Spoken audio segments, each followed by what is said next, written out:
they've improved the shopping experience for products in ChatGPT. And like the shopping, obviously they're not doing the checkout anymore. But what they're doing is they've sort of the way the shopping experience existed earlier was slightly different.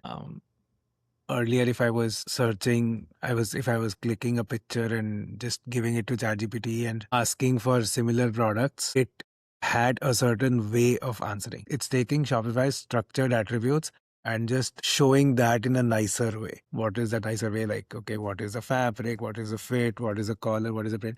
Like if we go to Shopify category meta fields, they have this way of, for every product, there is a way of adding a category to every product, to every, not just a category, like category attributes.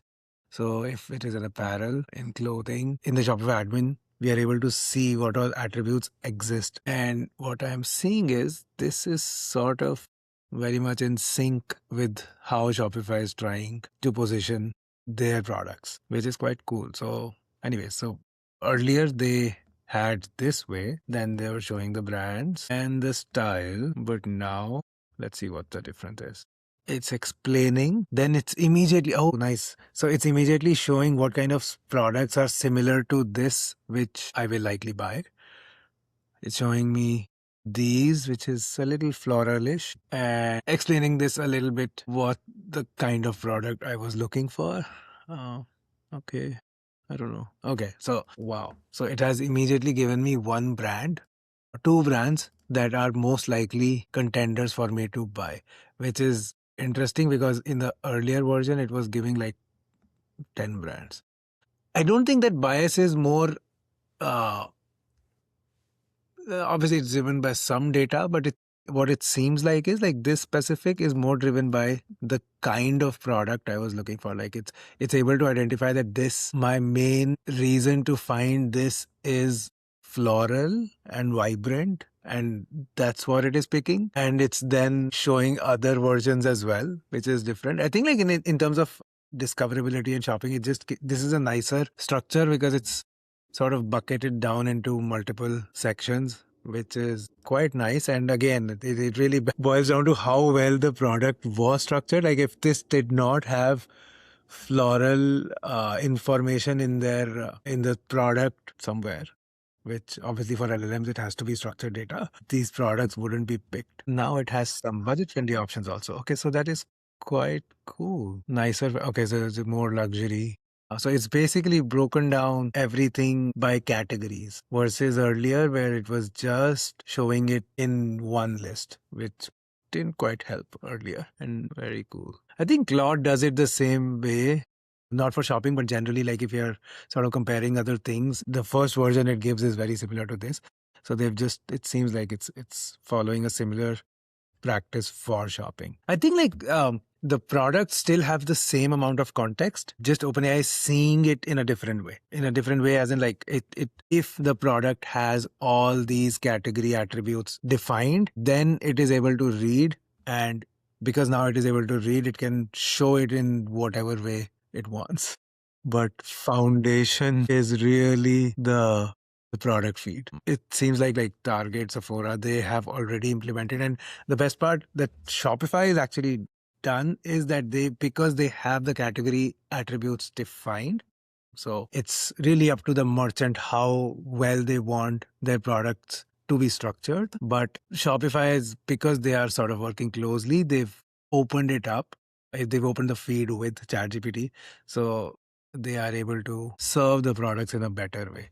I was doing some. So yeah, they have the shop, like VP product of Shopify. They have a quote on OpenAI. Okay, so clearly they're working very closely, connecting ChatGPT users and merchants. Very cool. Okay, so Walmart is working too. So I was just experimenting with this a little bit. Let's see. If I search for black linen dresses, it gave me these options, which are Old Navy, Uniqlo, Gap, which are cool. And it is because it's giving me these options, which again very well is aligned with clothing features, which seems to be this. So yeah, I think like it's so important to have these filled in. But one thing I just noticed, I noticed this ad also for the first time in ChatGPT, which is quite cool. Let's say if I click on this, what happens? Okay, it directly takes me here. So yeah, like there's a quick way to see if you're a brand and what sort of structured data do you really need. There are two parts to it. Obviously, the foundation is that it needs to have an accurate product feed. That is the bare minimum. Without that, nothing can work. On top of that, then there is, just like we have backlinks for SEO, there are citations for AEO. And there is no one documented resource at this point. That people are experimenting a lot. We've been experimenting with that as well. But it's more of a factor of how old your brand is, not necessarily the age in terms of like domain, but visibility across channels. Are you active in Reddit? Are you active on socials? Are you active in other mediums, like maybe some other blogs? A part of top 10 dresses, top 10 linen dresses, are you there? So things like that, which is also sort of counted in backlinks, but if they are trusted sources, you start to get visible from that front as well. But these things are, because they are not yet documented anywhere, no one is saying anything about it yet. So everything is a guess at this point. But what is being said is, have this accurate. This is the foundation. This is the most important part. One thing that I came across yesterday was, this is what OpenAI is saying, do it this way. And there is other side to it. Like how, when OpenAI is actually listing this product, why is it getting certain brands over others, is a factor of that brand needs to be trusted in some form. Now, Walmart published a set of guidelines that you cannot just randomly start creating AI content from product listings.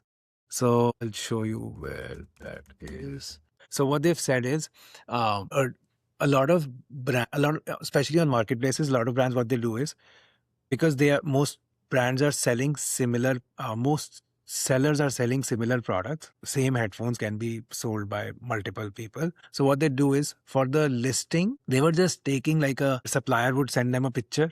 They take a picture and send it to ChatGPT to create title, description, whatnot, which is fine. It speeds up the process and whatnot. The problem is, if that if ChatGPT starts to create some wrong information there. For example, if I'm looking for a small and quiet microwave, and ChatGPT, looking at, like, from the supplier's sheet, ChatGPT saw the picture and assumed that this is a quiet microwave. So ChatGPT will start recommending Walmart's that product in the result set, which is not accurate, which is wrong. So what needs to happen with that is, so Walmart is saying that for sellers, if you're using AI, you have to ensure at every checkpoint there is someone who's approving that content. There has to be a human in the loop. So human in the loop is a very important concept, that every AI generated content, be it image, be it title, description, structure field, there has to be a human in the loop. So I think, like, there are two sides to this coin. Like, one is the question that you asked, right? How does a brand appear?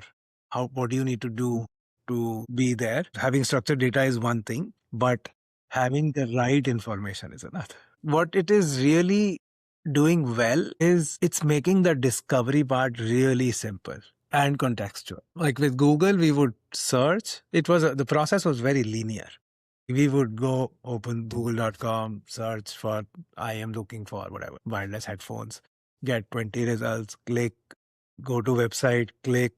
It's like one thing after the other. Now it's not like that. Now I'm like, I'm not probably I'm looking for wireless headphones.